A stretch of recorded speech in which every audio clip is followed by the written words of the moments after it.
मैया के पास में गए, उन्होंने प्रणाम किया तो मैया ने बोला बताओ नारद जी क्या हाल चाल है। बोले बहुत बढ़िया है माता। बोले बहुत दिनों के बाद आए। बोले हाँ मैया आ गए आपके दर्शन करने के लिए। बाबा नहीं दिखलाई दे रहे, बाबा नहीं है क्या? कहते बाबा कहीं गए। बोले अच्छा अच्छा मैया ये बताओ कि आप तो बाबा से कुछ नहीं छुपाते किंतु बाबा आपसे कुछ छुपाते हैं। क्या कह रहे कि मैया आप तो बाबा से कुछ नहीं छुपाती है किंतु बाबा आपसे कुछ छिपाते हैं। माता जी को संदेह हो गया, रे नारद आज तक ऐसी कोई बात नहीं हुई है जो बाबा हमसे छुपाए। नहीं मैया बाबा छुपाते हैं। बोले अच्छा कैसे बताओ? अच्छा मैया ये बताओ कि बाबा विष पी गए फिर भी उनकी मृत्यु नहीं हुई, क्यों नहीं हुई? ये तो छिपाते हैं ना। चलो और भी देखो कि बाबा सर्पों की माला धारण की है, स्मशान में रहते हैं। भैया ये तो आपसे छिपा रहे हैं। आपकी तो मृत्यु बारंबार होती है किंतु भगवान शिव की मृत्यु नहीं होती है। ऐसा कौन सा अमृत उन्होंने पी रखा है और यही आपसे नहीं बताया उन्होंने।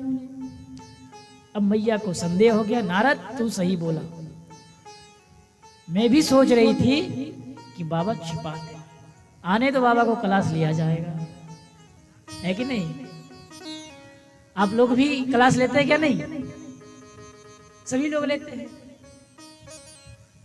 अब देखिए जो पुलिस वाले हैं भैया वो सबको डराते हैं किंतु घर जाते हुए अपनी पत्नी के सामने डर जाते हैं। मास्टर साहब भी बालकों को डराते हैं किंतु घर जाने के बाद पत्नी के सामने वो सिलेंडर हो जाते हैं। जो कहे आज बाबा भी वही, बाबा के साथ में भी वो हो रहे हैं। बाबा आए तो उन्होंने देखा कि पार्वती मैया उदास है। अब उन्हें संदेह हो गया कि जरूर नारद आया होगा यहाँ पे और अपना काम बना करके 9 2 11 हो गया। कहते देवी तो माता जी कुछ नहीं बोल रही है। समझ गए कि बाबा कि देवी हमसे रुष्ट है। अरे नारद आया था क्या? अब जैसे ही नारद का नाम सुनी वो बोलने लगे हाँ नारद आया था।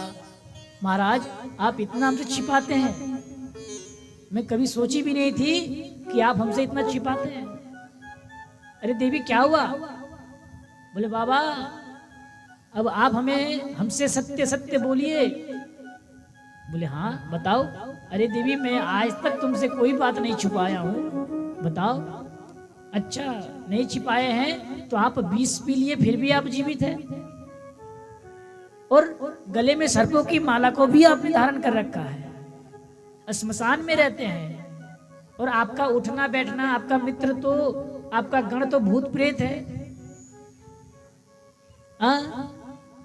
आप विष पी करके भी जिंदा हैं, आपकी मृत्यु नहीं होती है किंतु हमारी मृत्यु बारंबार होती है। ऐसा क्यों? ऐसा आपने कौन सा अमृत को पी के रखा है? बोले अच्छा देवी नारद जी आए थे यही बात बोल के गए। हाँ तो सुनो मैंने ना कोई अमृत नहीं पिया है, मैं अमर कथा को श्रवण किया हूँ। बोले अमर कथा ये क्या है? देवी तुम भी ध्यान पूर्वक सुनो। तभी उन्होंने अमर कथा सुनाई।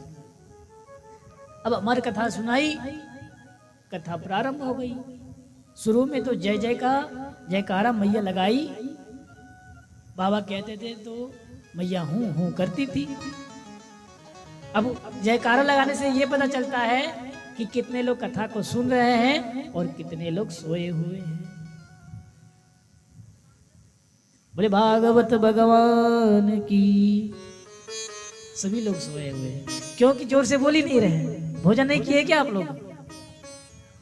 अभी नहीं किए हैं तो थोड़ा जोर से बोलिए, कम से कम ठाकुर जी तक आवाज आप सभी की चली जाए। बोले भाव के